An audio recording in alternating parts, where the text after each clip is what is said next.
Hola, deseo que sigas haciendo de Dios tu maestro educador. Hay tantas cosas que necesitamos remendar, corregir y perfilar con consejos que brinda la educación cristiana. La adoración es un tema importante. Además, todos fuimos creados para adorar a Dios, porque Él es nuestro creador. Lamentablemente, después de que el pecado ingresó a nuestro planeta, se distorsionó nuestro sistema de cableado.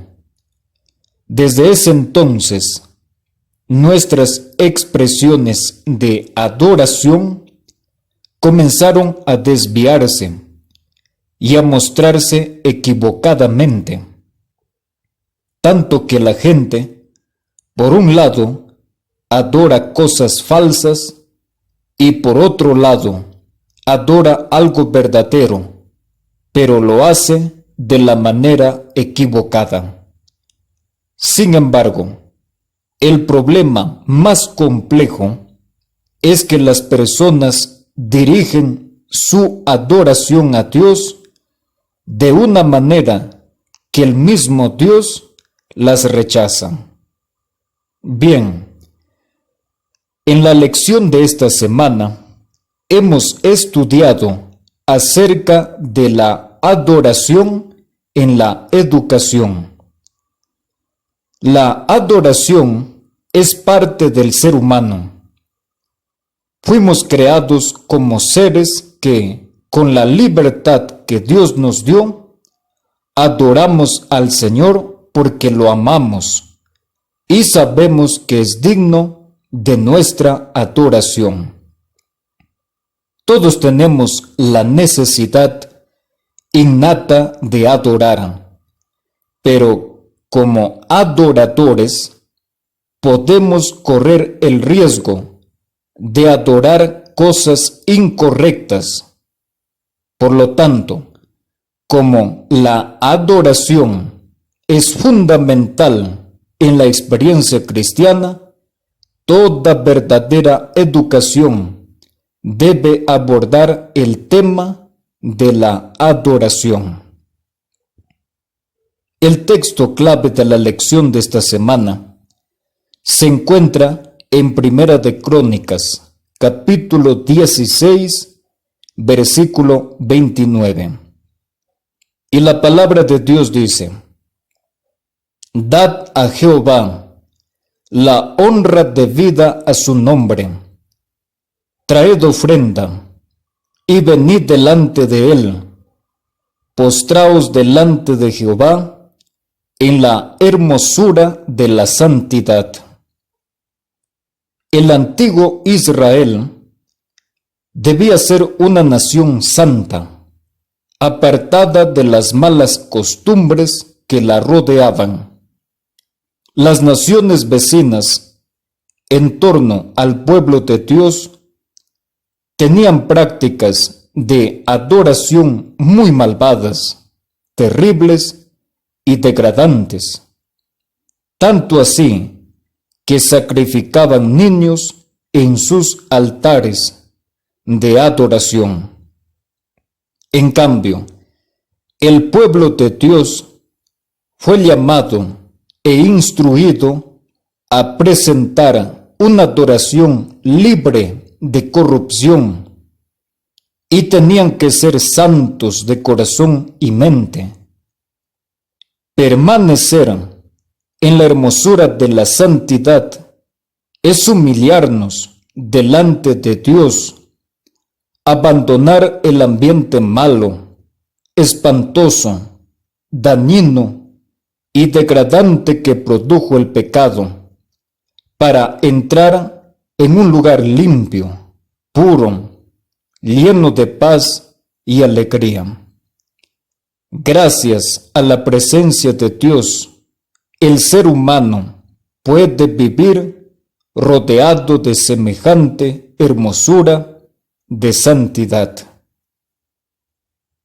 Bueno, el contenido de la lección lo hemos dividido en 3 partes.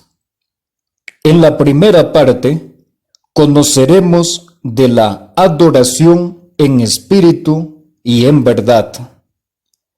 En la segunda parte exploraremos de las cosas escondidas que los padres deben contar a sus hijos. Y en tercer lugar, veremos acerca de la idolatría en la educación. Vamos a la primera parte.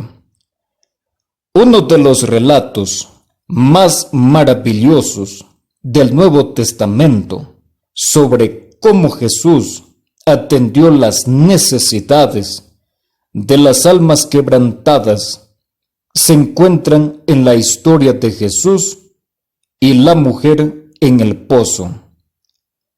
Dicha conversación inició de la siguiente manera. Vino una mujer de Samaria a sacar agua, y Jesús le dijo, «Dame de beber». El diálogo avanzó hacia el incómodo tema de las relaciones anteriores fallidas que había tenido la pobre mujer. Jesús le dijo, «Ve, llama a tu marido». Respondiendo la mujer y dijo, «No tengo marido». Jesús le dijo, «Bien has dicho, no tengo marido, porque 5 maridos has tenido, y el que ahora tienes no es tu marido. Esto has dicho con verdad». Ella trató de esquivar ese tema delicado y buscó concentrarse en las controvertidas preocupaciones nacionales. Y por su parte, Jesús muestra sabiduría y tacto cordial. Él está interesado en convencer, no en avergonzar.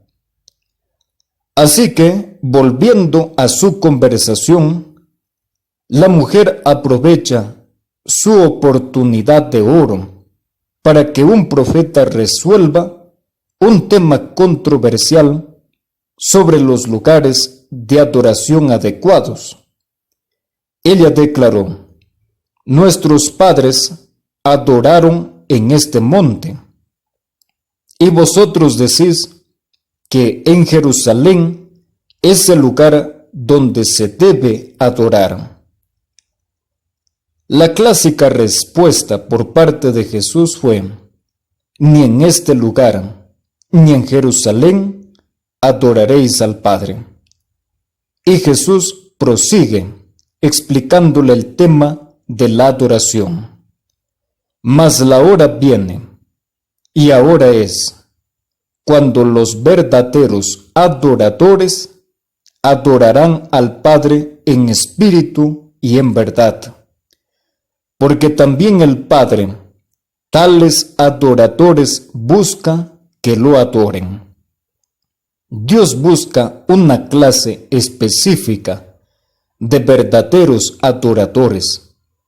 Los que lo adoran, es necesario que lo adoren de una manera particular. Deben adorarlo en espíritu y en verdad. La verdadera adoración al Señor debe ser en espíritu. ¿Qué quiere decir eso? Que nuestra adoración debe surgir de nuestro amor a Dios, de la experiencia de conocerlo personalmente. Pero eso no es todo. La adoración debe ser en verdad, lo cual indica que debemos tener un conocimiento correcto de Dios, de quién es Él y lo que requiere de nosotros. Estos 2 elementos son clave para que nuestra adoración sea auténtica. En términos de adoración, siempre van a ir de la mano. Y si queremos adorar verdaderamente al único Dios verdadero, vamos a necesitar de ambas. Porque el espíritu sin verdad puede conducirnos a un sentimentalismo superficial que se basa en la emoción más en cualquier otra cosa. Y por otro lado, la verdad sin espíritu puede conducirnos a un formalismo estático. Ahora, en relación a esta primera parte, la pluma inspirada dice: la religión que proviene de Dios es la única que conducirá a Dios. Con el fin de servirlo correctamente, debemos nacer del Espíritu Divino. Eso purificará el corazón y renovará la mente, dándonos una nueva capacidad para conocer y amar a Dios. Nos dará una obediencia voluntaria a todos sus requerimientos. Eso es culto verdadero. Es el fruto de la obra del Espíritu Santo. Ahora vamos a la segunda parte del estudio. Los salmos son básicamente poemas. La palabra hebrea para salmos es Tehillim y significa cantos de alabanza. En el Antiguo Testamento, los salmos llegaron a desempeñar un papel importante en la vida religiosa del antiguo Israel. ¿Qué hacían con ellos? Bueno, los recitaban, los cantaban, muchas veces con instrumentos musicales, durante los momentos de adoración. Israel era un pueblo grande, como una comunidad, y su adoración lo hacían de manera conjunta.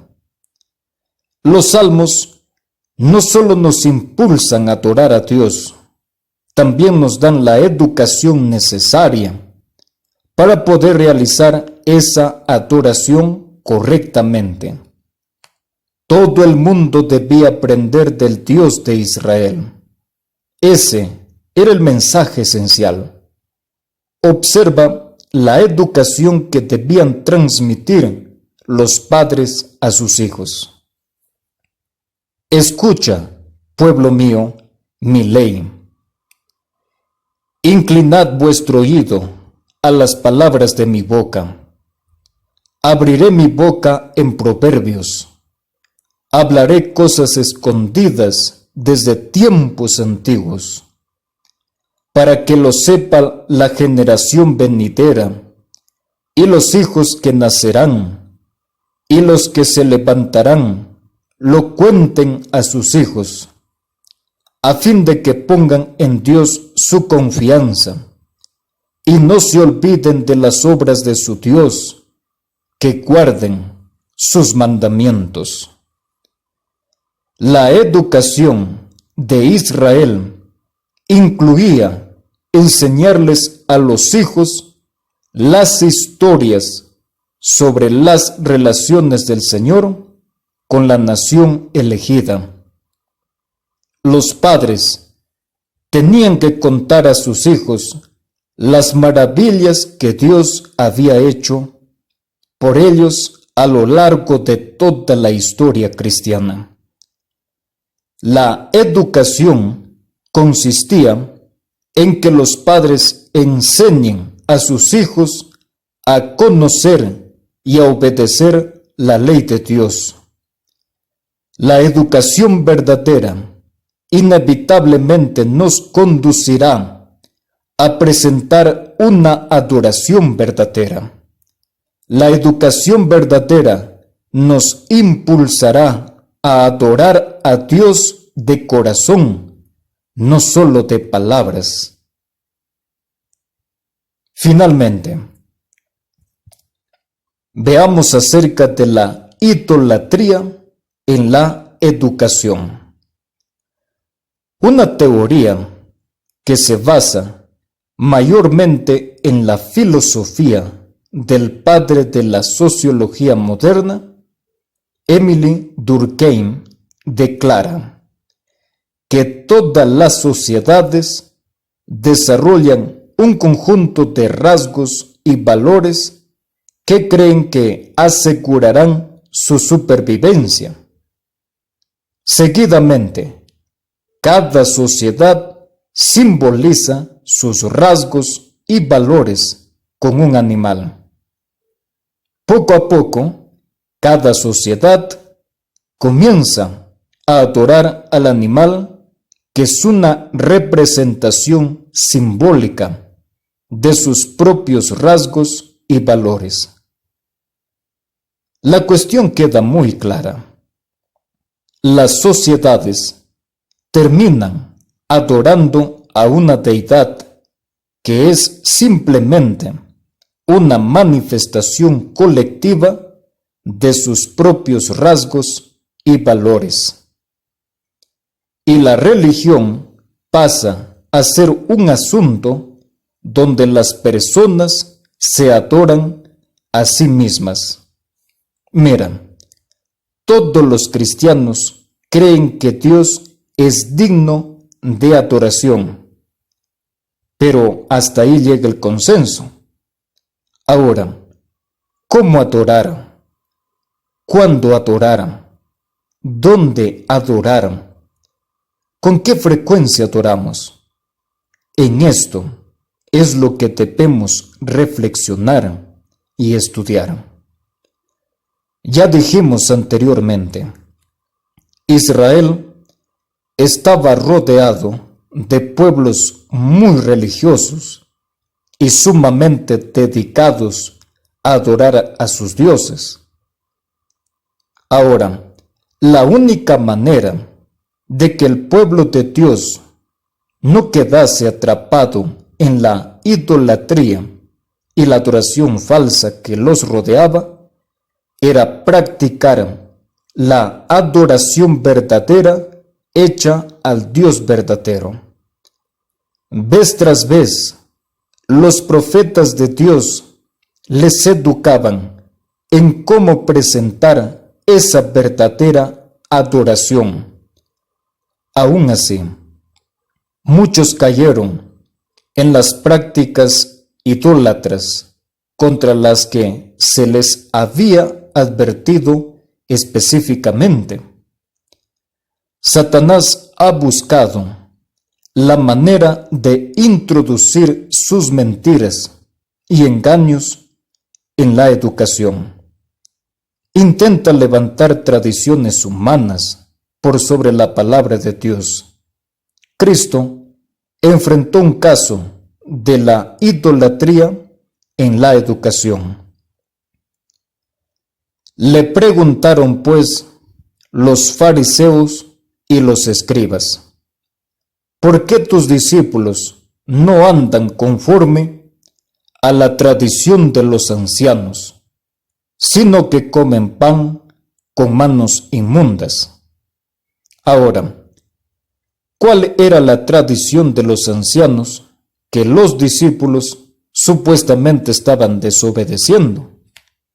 Los fariseos y todos los judíos, aferrándose a la tradición de los ancianos, si muchas veces no se lavan las manos, no comen. Y volviendo de la plaza, si no se lavan, no comen. Y otras muchas cosas hay que tomaron para guardar, como los lavamientos de los vasos de beber y de los jarros y de los utensilios de metal y de los lechos. La pregunta incomodó seriamente a Jesús, porque los llama hipócritas.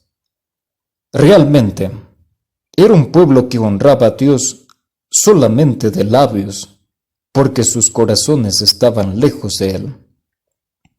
Porque dejando el mandamiento de Dios, os aferráis a la tradición de los hombres, los lavamientos de los jarros y de los vasos de beber, y hacéis otras muchas cosas semejantes. Les decía también, bien invalidáis el mandamiento de Dios para guardar vuestra tradición. Podemos vernos tentados a adorar ideas que se han postulado, teorizado y puesto en práctica. Podemos deificar las mentes brillantes de filósofos, científicos y matemáticos que fomentaron muchas ideas que no encajan con las enseñanzas de las Escrituras. Pero existe gente que intenta integrar dichas ideas en la educación cristiana. Buscan comprometer la fe de miles, aunque para lograr ese objetivo tengan que torcer y distorsionar la verdadera educación que presenta las Sagradas Escrituras. La educación verdadera nos capacita para adorar a Dios de acuerdo a sus lineamientos y nos da la sabiduría para evitar el descuido de atribuir a Dios características que no son suyas. Hemos llegado al final de nuestro estudio. Los seres humanos, todos adoramos a algo, a alguien, lo que sea. Todos practican la adoración. En el antiguo Egipto, algunos adoraban al faraón. En otras tierras, la gente adoraba estatuas de peces, dioses de varias cabezas y otras supuestas deidades. Algunos adoraban al sol, la luna, las estrellas. En nuestros tiempos, muchos adoran al dinero, el poder, el sexo, a ellos mismos, a estrellas de rock, a actores, a políticos. Puede parecerte tan trivial, pero aquello que amas más, donde centras más tu atención, la razón por la que vives, eso es lo que adoras. Los 3 jóvenes judíos, cuando fueron amenazados por el mismo rey de Babilonia, en que si no adoraban a su estatua que había levantado, serían echados a un horno de fuego, calentados 7 veces más de lo común. Ellos no titubearon, tomaron el segundo mandamiento tan en serio como Dios lo indicó. Ellos prefirieron pasar las llamas de fuego antes que adorar el capricho de un hombre. De una manera similar, pero en su escala cósmica, antes de la segunda venida de Jesús, toda persona será probada en el tema de la adoración. Por eso, hoy es tiempo de abrazar la educación cristiana. Es por ella que conocerás qué es la adoración, cómo se practica, por qué importa y solo a quién debes adorar. Que Dios te bendiga. Shalom Aleichem.